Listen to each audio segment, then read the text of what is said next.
3, 2, 1.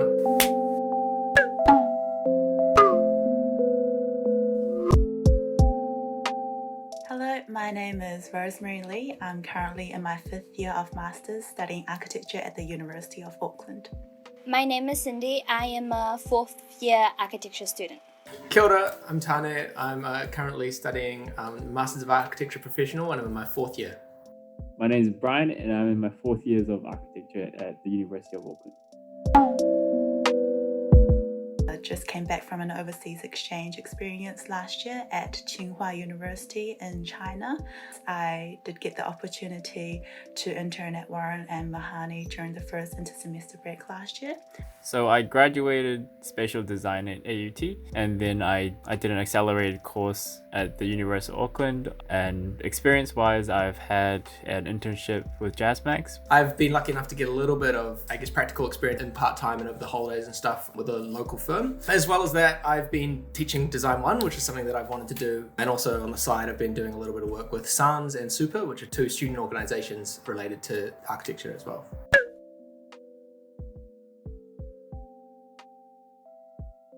I would say it's really important to have a few friends who you can organize a call with and just catch up on things and help each other out. I think that's really important.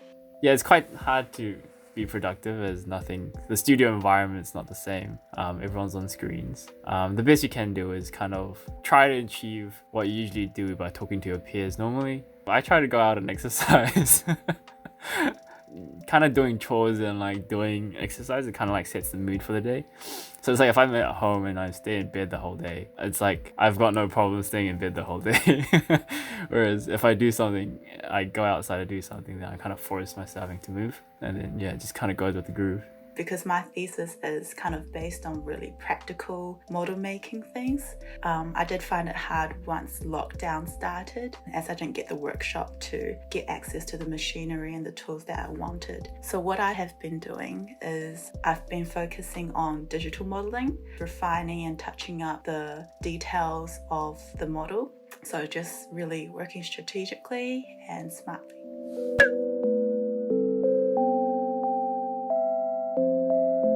Through your undergrad and then even ongoing, you're gonna find different media that suit you. So yeah, not everyone has to render, and I can't draw to save myself. But if you can do a little bit of everything, it kind of sets you up quite well as well. Yeah.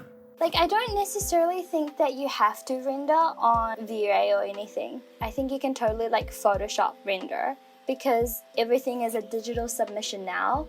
You don't actually have to work to giant file sizes like before, because we had to print and pin up. I don't think you need flash computers or programs in order to continue to render. You can even test out different possibilities within different kind of types of media, because that's what you really do in architecture, I think, is just really understanding the way you work. Especially in first and second year, you have to do a lot of testing, kind of just experiment with different types of media that you have on your hands, and really have fun with it. Well, if the situation is that it's only semi-permanent and it's not a complete inability for a long period of time, you can focus on other bits of architecture that's not exactly rendering or perspective related. So sections, theory even.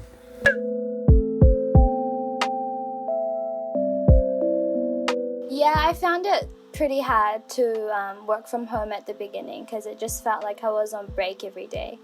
I tried to put a schedule to how many hours I was going to work. I did that by recording how many hours I actually worked a day, saying that, maybe if I work 4 to 5 hours a day, then I could have the rest of the day off. And so that put me into a momentum to work. I kind of remain more focused when I am in my room.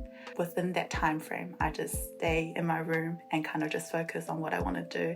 And then if I do need to go to the garage for some modeling, I do that. And then when I take a break, I just go upstairs to the kitchen and kind of chill a bit, and then get a breather, fresh off air, and then kind of come back down with a fresh mind and start doing more work. For me, my hobbies are playing football and a bit of music, and hanging out with my friends. But yeah, you just have to make time for it.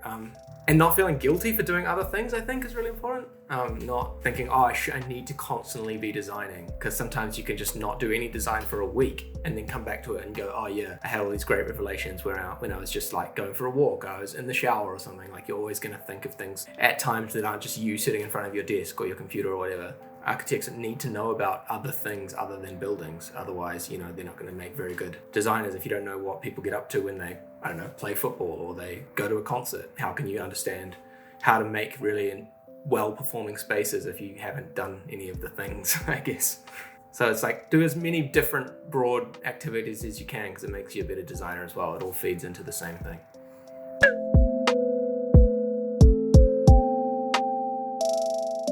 I think it's just like every other skill in life. You just kind of keep practicing at it till you get comfortable, and then eventually you can start experimenting with what you like. And I think that's the same as the media, software, drawing, painting, whatever it may be. Something that oh sorry, there's going to be someone behind me.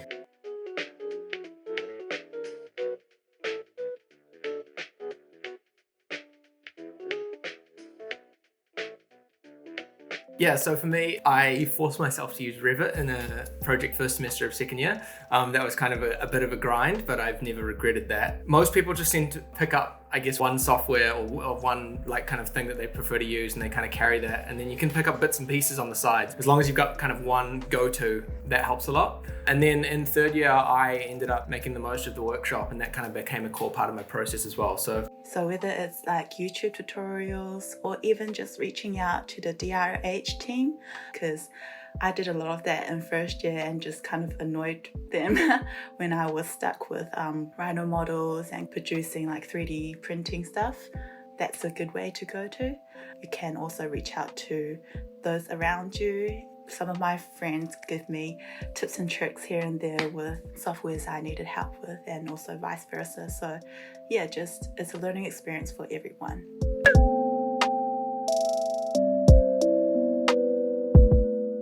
I think towards the end of my bachelor's, I sort of had a more social political focuses to my design projects and theories that I implement. I feel like I personally try to push my style in every project, but they do turn out to look quite similar. If I reflect on that, your style probably comes from the way you work, the process that you work, as well as the thinking behind the work that you're doing. I really kind of formulated this process that I have around phenomenological making, I guess. Making as research, producing as much stuff as you can, and then kind of looking back at it and reflecting on it and sort of seeing what kind of architectural gestures and ideas that you get out of that. Finding out what works for you, finding out what you get good responses to as well. I had a lot of success when I kind of started doing those things and it kind of felt right, and you'll just know. But I don't think that everyone has to have a specific style, I guess. It's just more, is your process or is your architecture doing what you want it to do for yourself? And you have to be honest with yourself about that. If you're honest with yourself and you're like, do I actually like this? Do I actually think it's good? And it becomes less about how do I please my teacher or my tutor, and more is this pleasing me in my design? Then you're kind of getting somewhere, I think.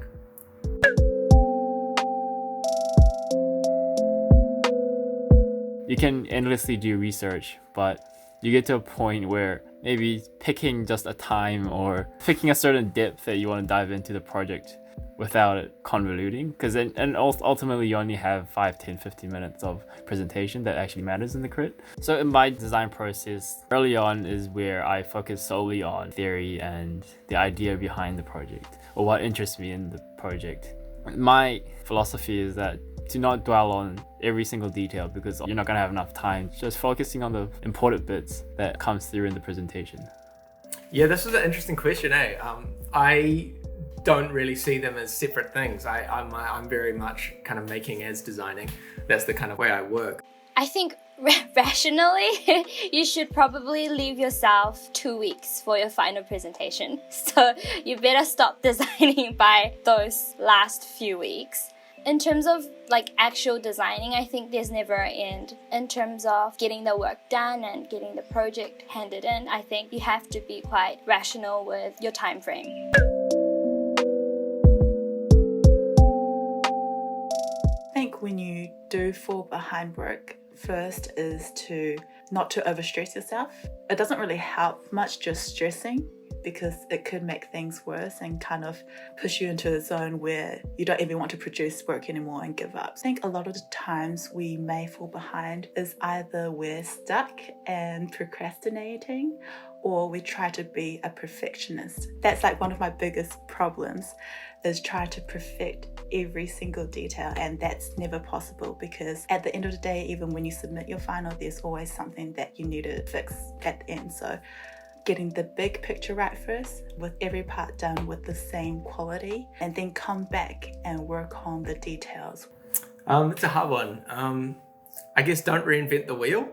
When you're doing final drawings that you're going to present at a critique or something, you don't have to show everything. You can focus on the key moments that are really special about the design. You can focus on the things that matter the most. Also being aware that most of the time tutors and professors and stuff are quite flexible on what you required to put out. So, if they say, well, I want 5 sections and 5 plans, that's usually actually flexible. What they're saying is, I want this kind of level of detail in the design. I think what's important when you're falling behind and the deadline's coming up, figure out what the end point might look like, define that for yourself and for your own project, and then backtrack to see what kind of steps you need to take to get there. We need to be really realistic with how much work we can get done. Also, talk with your tutors, be really honest with what areas that you are stuck on, because your tutors are there to help you, and so are the lecturers, especially during times like this. Yeah.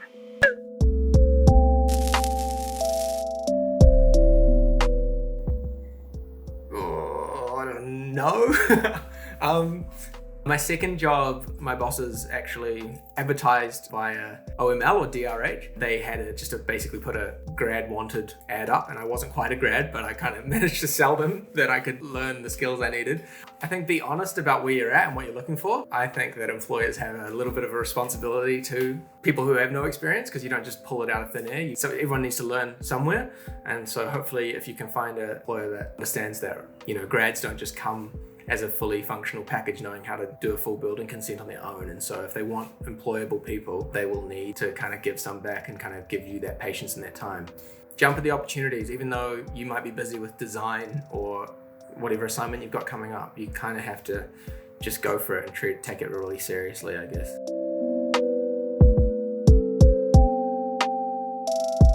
I think one way that I make those connections, start talking with staffs that are in the university, because most of them are already in the industry and they usually have a lot of connections already. So they can hook you up with opportunities that could widen your connection. Even visit some of the firms. Some of the time they would have a student open day where people are free to just visit and kind of get a taste of what it is like.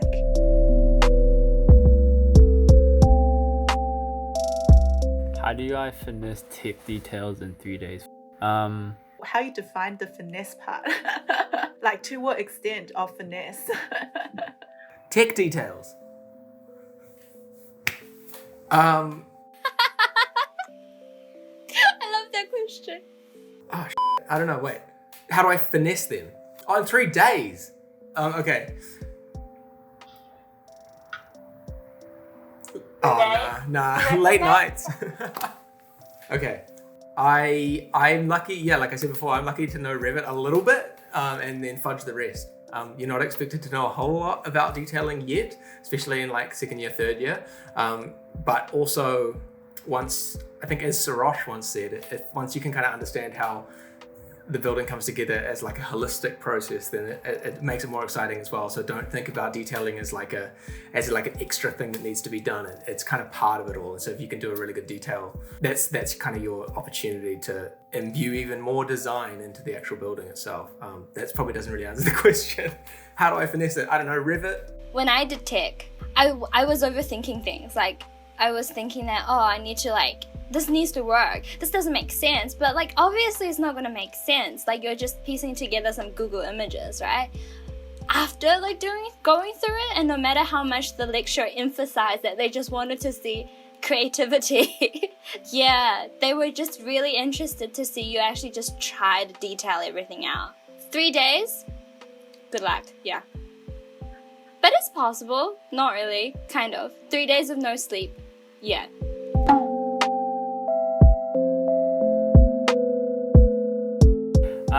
No, just good luck, everyone. Don't stress too much. And yeah, just do it. Just do it. Just do it. Yeah. Don't listen to me. I don't know anything. Oh, what? Yeah, I understand it can be really tough. I think just remember that, we're all going through this together. So stay motivated and look out for each other. Have Zoom parties if you want or whatnot. Even just take advantage of this time to, when you are at home and kind of have time for yourself as well. Because when uni does start up again, it can be daunting for some of us. And yeah, so just take use of the time to upskill yourself even and learn something new. Take good care of your own well-being, look out for each other, be kind and stay positive.